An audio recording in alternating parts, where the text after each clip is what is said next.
It is the 20th day of the war with Iran.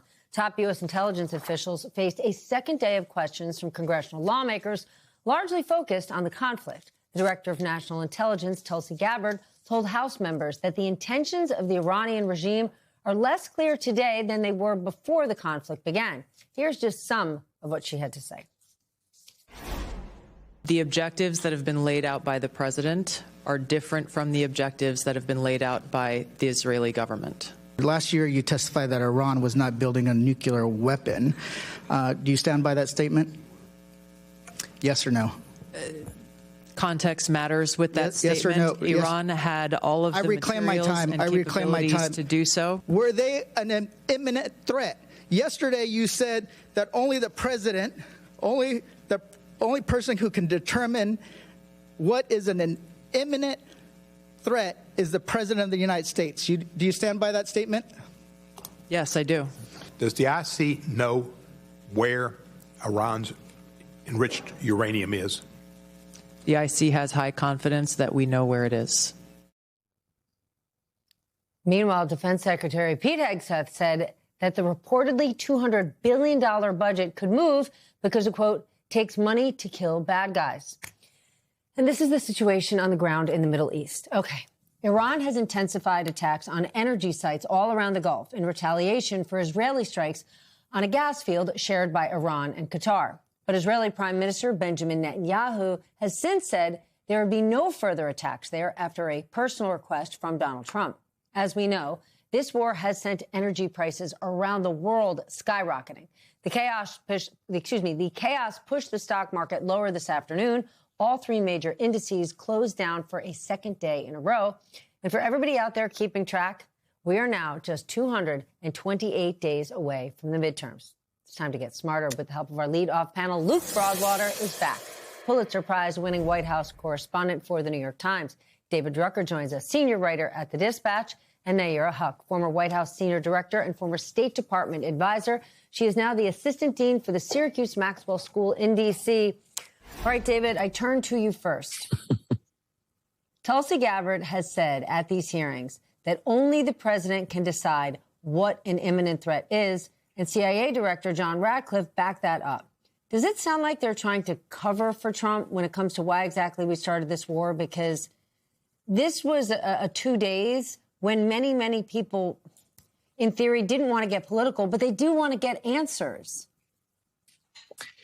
Yeah, well, you could interpret it that way, couldn't you? I mean, you know, what's really funny, and I think it's legitimately kind of funny, is that Tulsi Gabbard for years accused previous presidents of rushing to war, wanting to rush to war.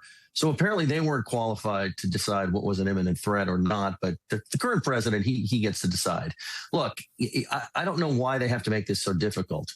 She can report on what the intel community knows. And, you know, in that clip that you just used there, what their confidence level is. And then obviously the president is always the ultimate determinant of whether or not it's go time, right? I mean, it all falls on him, whoever he is at any given time.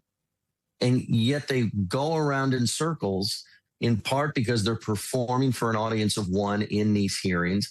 And I think a part of this, and I don't think this applies to Ratcliffe at all, so I don't know why the consistent messaging there.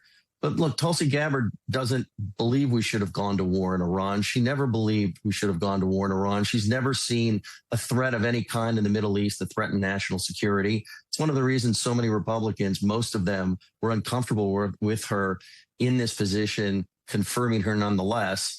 And I think that has a lot to do with the language she's used, because none of this is comfortable for her. But if she would just pretend it is and talk like a normal person, I don't think this would have sounded so stilted.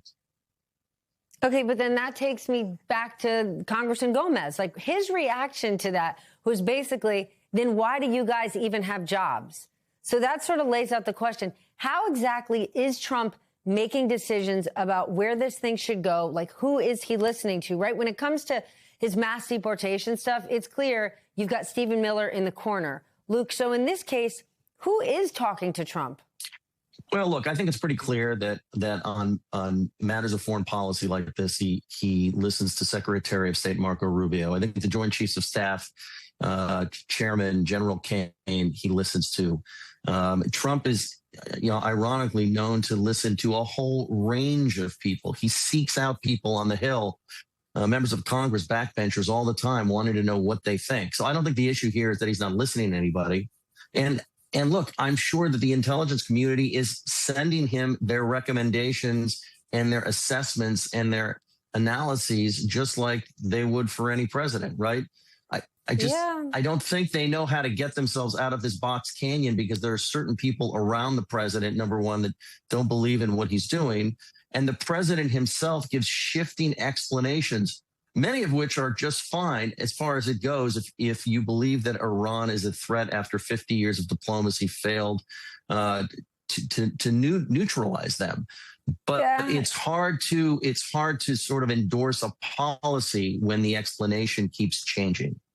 Sure, there is some evidence that he's listening to Marco Rubio. I would argue there's a whole lot more evidence that he's listening to Steve Witkoff and Jared Kushner, between Jared's meetings in the Middle East to raise $5 billion for his investment fund from those countries. Luke, what do you think? Yeah, I mean, look, the president is getting advice from people, but ultimately he's going with his gut on this stuff. And if you listen to the public statements he's made, it has a lot to do with him leaving a legacy. He's talking a lot about past presidents and how they were too scared or too cowardly to go and do this to Iran. And finally, he is the great president who is willing to do what these previous presidents haven't. He even apparently made up a conversation with a former president who told him, "Oh, I wish I had done this," but no former president will admit to being that person who talked to him. It does seem like President Trump tried for the past year to become a great president in history through peace efforts and trying to win the Nobel Peace Prize. And then he was sort of open about it once he didn't win it, that he was angry about it. And so now he's trying a different method to leave his stamp on history, and that is to do aggressive actions to either expand American territory or go in with military interventions into countries previous presidents haven't. And he's been somewhat open about that he's now showing that he is the great president in history who would do what others wouldn't. I don't know, Luke. He said he talked to a former president. He did not say president of the United States. It could have been former president of the West Palm Beach Rotary Club, for all we know. Nayyera, according to Tulsi Gabbard, the United States and Israel's goals are not the same. And the president did go after Israel for its attack on an oil field in Iran and Qatar. Do you think we are starting to see some cracks in this very close wartime alliance?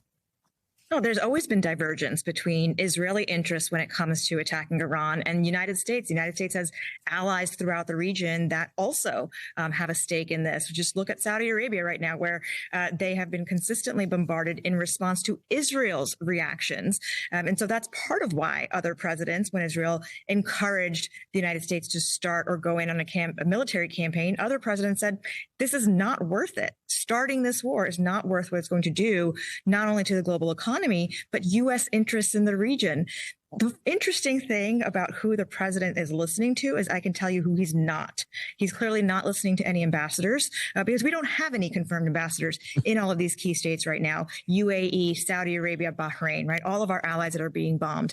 We don't have a sense of what the president's ultimate goals are. I mean, he's made references to, this is like our Pearl Harbor moment. Does that mean suddenly nukes are on the table? Because that's how World War II ended. I mean, this is how disparate the spectrum is on options when you hear somebody like the director of national intelligence saying it's ultimately imminent threat is all up to the president. Now, the president as commander in chief does make the final call, but you have a whole host of professionals who can actually tell you, based on intelligence, based on diplomatic relationships, what an imminent threat is or not. And we have seen this in the run up to the Iraq war, where political figures will lie about the intelligence. And so this is what I'm wondering is, what does the intelligence actually say? I have a colleague who ran the unit in Iraq where during the Iraq war in the CIA, where they said, no, there is no intelligence of weapons of mass destruction, and we are going to stand by that. Like, that was a cover up by the U.S. government.